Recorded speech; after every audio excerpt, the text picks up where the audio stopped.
You probably walk every day. Maybe you get in your 10,000 steps. Maybe you follow a route around the neighborhood. Maybe you use a treadmill. And for years, you've been told that walking is the single best thing you can do for your health after 60. It keeps your heart strong, your joints loose, your mood lifted. But here's what they rarely mention. Walking alone won't rebuild the muscle you're losing at an accelerating rate right now. In fact, if walking is all you do, you might actually be speeding up the very decline you're trying to prevent. After 60, you lose between 3 and 8% of your muscle mass every decade if you do nothing to stop it. That's not just about looking weaker. It's about balance, bone density, blood sugar control, energy, independence. Muscle is the organ of longevity. And steady-state walking, no matter how many miles you log, doesn't send the signal your body needs to build it back. So if you're relying on your daily walk to keep you strong, you're missing the one ingredient that actually rebuilds what time is taking away. In the next 15 minutes, I'm going to show you 6 simple changes that turn any walk into a muscle-building, energy-boosting session without adding a single minute to your routine. Number 2 is going to surprise a lot of people because it involves something you've probably been avoiding your whole life. And number 1 is so simple you'll wonder why no one ever told you about it. But it's the single most effective way to flip the switch from muscle loss to muscle gain after 60. Before we dive in, drop a comment and let me know how old you are and where you're watching from. I want to know who I'm talking to today. Let's start with number 6. Stop walking at the same speed for the entire session. Most people over 60 fall into a rhythm. You find a comfortable pace and you stay there for 20, 30, 40 minutes. It feels good. It feels safe, but your muscles adapt to that rhythm in about 2 weeks, and after that, you're just maintaining, not building. Worse, you're training your body to be efficient at one single speed, which means when you need to move fast, cross a street, catch yourself from a fall, your system has no reserve. Here's why it matters. Muscle fibers come in 2 main types. Slow twitch fibers handle endurance. They're what carry you through a long, steady walk. Fast twitch fibers handle power and speed. They're what catch you when you stumble, help you stand up from a low chair, carry groceries upstairs. After 60, fast twitch fibers disappear faster than slow twitch, and steady walking does nothing to preserve them. Multiple analyses from exercise physiology labs show that people who only do steady-state cardio lose fast-twitch capacity at nearly double the rate of people who mix in short bursts of intensity, let me tell you about Richard. 72, retired electrician, loved his morning walks. He'd been doing the same loop for 5 years, same pace, never missed a day. But he noticed he was getting winded going upstairs, and twice in 1 month he'd stumbled on uneven pavement and barely caught himself. When we looked at his routine, the problem was obvious. His body had become a one-speed machine. We didn't add more time. We just changed the rhythm. Every 3 minutes during his walk, he'd speed up for 30 seconds. Not a sprint, just a brisk pace where he could still talk but had to work a little. Within 3 weeks, he told me the stairs felt easier. Within 6 weeks, his balance felt sharper. He wasn't walking longer. He was walking smarter. Here's the protocol. During your normal walk, every 2 to 3 minutes, pick up the pace for 20 to 40 seconds. You should feel your breathing increase but still be able to speak short sentences. Then drop back to your comfortable speed. Do this 4 to 6 times per walk. If you're on a treadmill, increase the speed by half a mile per hour during the burst. If you're outside, pick a landmark, a mailbox, a tree, and walk briskly to it, then ease off. That's it. You're teaching your body to access power again. You're waking up dormant muscle fibers, and you're doing it without adding risk or time. Now, here's the kicker. Those 30-second bursts do something else. They trigger a metabolic response that keeps burning energy for hours after you finish. Steady walking stops burning calories the moment you stop moving. Interval walking keeps your metabolism elevated because your body has to recover, repair, adapt. You're not just moving. You're sending a signal. Number 5. Stop walking on flat ground all the time. I know hills are harder. I know inclines feel like work. But that's exactly the point. When you walk on level terrain, your muscles do the bare minimum. They're just carrying your weight forward in the most efficient way possible. No challenge means no adaptation. No adaptation means no growth. And after 60, if you're not growing, you're shrinking. Here's what happens when you add incline. Your glutes, the largest muscle group in your body, have to fire harder. Your hamstrings and calves engage more deeply. Your core has to stabilize. Suddenly, one walk is doing the work of 3 separate exercises. Research from sports medicine centers shows that walking on a modest incline of just 5 to 7% can double the muscle activation in your lower body compared to flat walking, and it does it without increasing impact on your knees or hips. In fact, the angle often reduces joint stress because your stride shortens and your foot strikes more gently. Meet Ellen, 67, former accountant, lifelong walker. She'd been doing 4 miles a day on flat sidewalks for a decade. But she noticed her legs felt weaker, especially getting out of the car or standing up after sitting for a while. Her knees were fine. Her stamina was fine, but strength was fading. We swapped 2 of her flat walks each week for a route with a gentle hill. Nothing extreme, just a steady incline for about 8 minutes, then back down. The first week was humbling. She had to stop twice, but by week 3, she was doing the whole hill without a break. By week 8, she told me her legs felt 20 years younger. She could stand from a low chair without using her arms. That's functional strength. That's what incline gives you. Here's the protocol. If you walk outside, find a route with a moderate hill and include it 2 to 3 times per week. Walk up at a controlled pace. Don't rush. Focus on pushing through your heels to activate your glutes. Walk back down carefully. That's where balance and control matter most. If you're on a treadmill, set the incline to 4 to 6% and walk at your normal pace. Start with 5 minutes of incline, then go back to flat. Add 1 minute of incline per week until you can handle 15 to 20 minutes. No need to go steeper than 8% unless you feel ready. The goal is not exhaustion. The goal is resistance, and here's what most people miss. Walking downhill is just as important as walking up. The eccentric load, the lengthening of the muscle as you control your descent, builds resilience in tendons and improves balance. Don't skip the descent. Don't drive to the top and walk down. Do the whole loop. That's where the magic compounds. Number 4. Stop walking without using your arms properly. I see it everywhere. People over 60 walking with their arms barely moving, hands in pockets or holding a phone or clutching a water bottle. You're leaving power on the table. Your arms are not just passengers. When you swing them correctly, you activate your core, improve your posture, increase your calorie burn, and take pressure off your lower back. But most importantly, you engage the muscles of your upper body, which are atrophying just as fast as your legs, and walking is one of the only low-impact ways to reverse that without lifting weights. Here's the mechanism. When you swing your arms in opposition to your legs, right arm forward as left leg steps, your obliques and deep core stabilizers fire to control the rotation of your torso. This crossbody pattern is fundamental to human movement, and it's one of the first things we lose as we age. People start walking with stiff, flat torsos, no rotation, no arm drive, and their gait becomes rigid. Rigid gait leads to falls. In studies tracking gait mechanics in older adults, reduced arm swing is consistently linked to higher fall risk and lower overall walking speed, both of which predict loss of independence.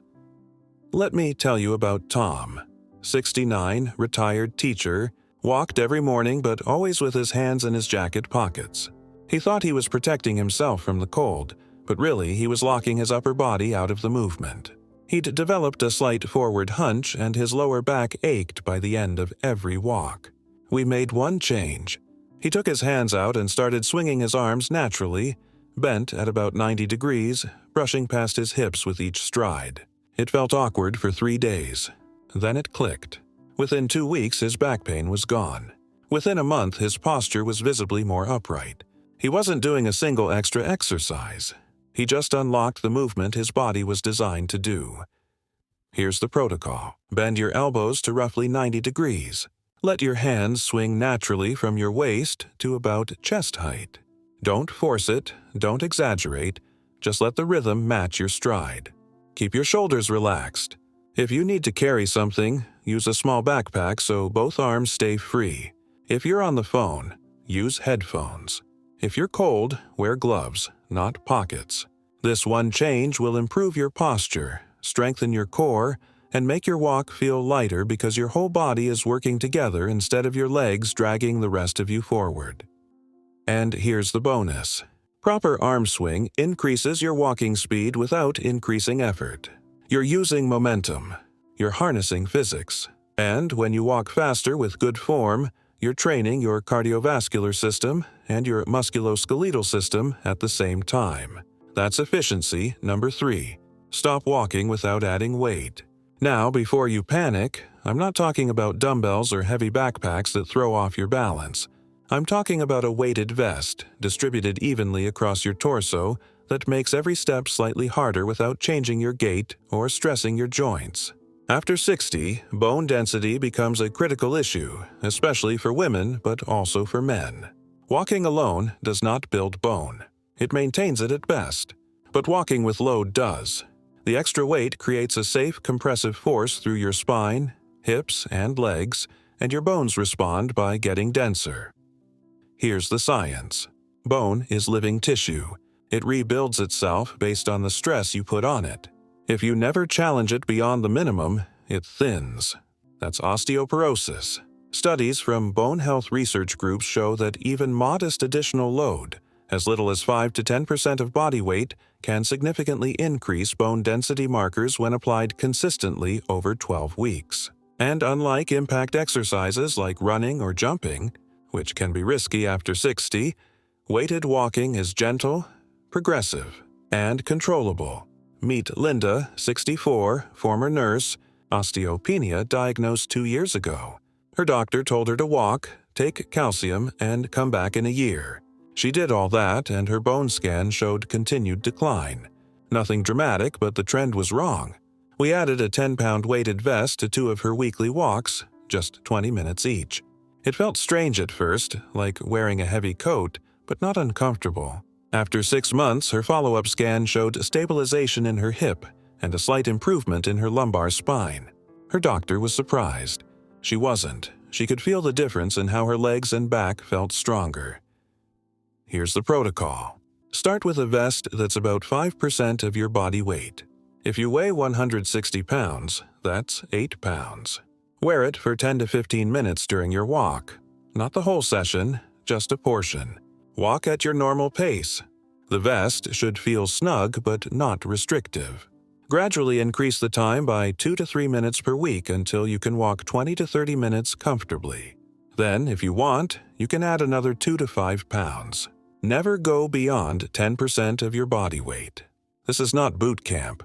This is progressive resistance for bone and muscle. And here's the part most people don't expect. The vest makes your walk feel purposeful. There's a psychological shift. You're not just going through the motions. You're training. And that shift in mindset keeps you consistent, which is the real secret to long-term results. Now here's where things get interesting. Number 2. Stop walking without pausing to go down to the ground and back up. I know what you're thinking.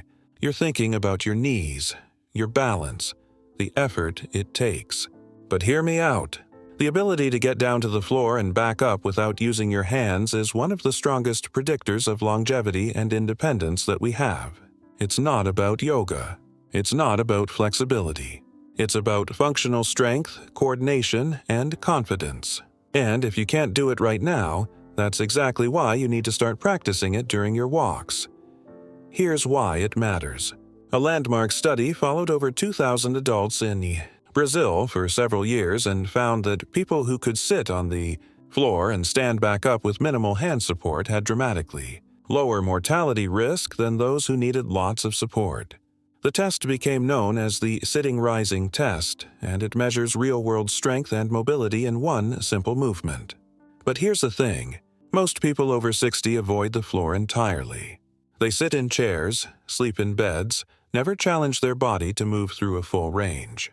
And the longer you avoid it, the harder it gets, until one day you fall and you can't get up. That's the nightmare. And it's preventable. Let me tell you about Barbara, 68, former librarian, fit, active, walked daily. But she realized one morning she couldn't remember the last time she'd been on the floor. She tried to sit down cross-legged to play with her grandson, and it felt almost impossible. Getting back up required grabbing furniture. It shook her, so we built floor transitions into her walk routine. Twice a week, halfway through her walk, she'd stop at a park bench, lower herself to the ground next to it using the bench for light support, sit for a moment, then stand back up. The first few times were slow and awkward, but within 3 weeks she needed less help from the bench. Within 2 months she could do it without touching anything. Her confidence soared. Her grandson got more floor time. Here's the protocol. During your walk, find a safe spot, a bench, a low wall, soft grass. Lower yourself to the ground in whatever way feels stable. You can use your hands. You can kneel first. That's fine. Sit for 5 to 10 seconds. Then reverse the movement and stand back up. Try to use your hands less each time. Do this 2 to 3 times per week. It's not a workout. It's a practice. You're teaching your nervous system that the floor is not dangerous. You're rebuilding the strength and coordination that makes independent living possible. And here's the deeper reason. Going to the ground and getting back up requires your entire body to work as a system. Your ankles, knees, hips, core, shoulders all have to coordinate. That integration is what aging erodes first. When you practice it, you're not just building muscle. You're rebuilding the neural pathways that keep you agile.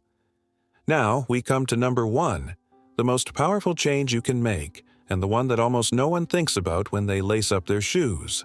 Stop walking without spending at least 1 minute in a full squat hold during or after your walk. Not a squat exercise where you go up and down. A squat hold, where you sink down as low as your body allows, heels on the ground if possible, and you just sit there. In much of Asia, this position is called a resting squat. It's how people wait for a bus, have a conversation, take a break. In the West, we lost it. We sit in chairs, and that loss is costing us our hip mobility, our pelvic floor strength, our ankle flexibility, our lower back health, and ultimately, our independence. Here's the mechanism. When you hold a deep squat, you're opening your hips, lengthening your hip flexors, activating your glutes and core, decompressing your spine, and improving circulation to your lower body. It's a reset position, and for people over 60, it's one of the fastest ways to reverse the tightness and weakness that comes from years of sitting in chairs and walking without ever challenging the end ranges of your joints. Research from mobility and physical therapy programs shows that people who can hold a deep squat for 60 seconds or more have significantly better balance, lower fall rates, and higher quality of life scores than those who can't. Let me tell you about James, 71, retired firefighter, strong guy, still active. But his hips were locked up. He couldn't squat past parallel without his heels lifting, and his lower back hurt most days. He thought it was just age. We started simple. At the end of his walk, he'd hold onto a sturdy railing or tree and lower himself into the deepest squat he could manage, even if it was only halfway down. He'd stay there for 20 seconds, then stand up. Every few days, he'd try to go a little deeper or hold a little longer. After 2 months, he could sit in a full squat, heels down, for 45 seconds without support. His back pain was gone. His hips felt loose. He moved like a younger man. Here's the protocol. At the end of your walk, or even in the middle, find something stable to hold onto if you need it. Lower yourself into a squat, as deep as you can go while keeping your heels on the ground. If your heels come up, that's fine. Just go as low as you can. Hold for 10 to 20 seconds. Stand up, rest, repeat 2 or 3 times. Every week, try to go a little deeper or hold a little longer. Your goal is 60 seconds in a full squat with heels down. It might take months. That's fine. This is not a race. This is a reclamation of a movement your body was designed to do. And here's why this is number 1. The squat hold addresses almost every weakness that develops after 60 in one position. Tight hips, weak glutes, stiff ankles, poor balance, weak core, compressed spine. It's all there. And because it's a static hold, not a dynamic exercise, it's low risk. You're not bouncing or jerking. You're just existing in a position that your body needs to remember. Do this consistently, and every other movement in your life gets easier. Walking, standing, sitting, climbing, everything improves because you've restored the foundation. So let's bring it all together. You don't need to stop walking. Walking is still one of the best things you can do. But if you want to rebuild muscle, boost energy, and stay independent, you need to walk smarter. Add short bursts of speed to wake up your fast-twitch fibers. Include hills to load your glutes and legs with resistance. Swing your arms to engage your core and improve your posture. Wear a light-weighted vest to build bone density and strength. Practice going to the ground and getting back up to maintain real-world mobility. And hold a deep squat to reset your hips, ankles, and spine. These 6 changes don't add time. They add intention. And intention is what turns maintenance into transformation. You're not too old to build muscle. You're not too old to get stronger. You're not too old to reverse years of decline. But you do need to change the input. Walking alone won't cut it anymore. Walking with purpose will. So here's my question for you. Which one of these 6 changes are you going to try first, and why? Drop a comment and let me know. I want to hear what resonates with you and what you're ready to put into action today.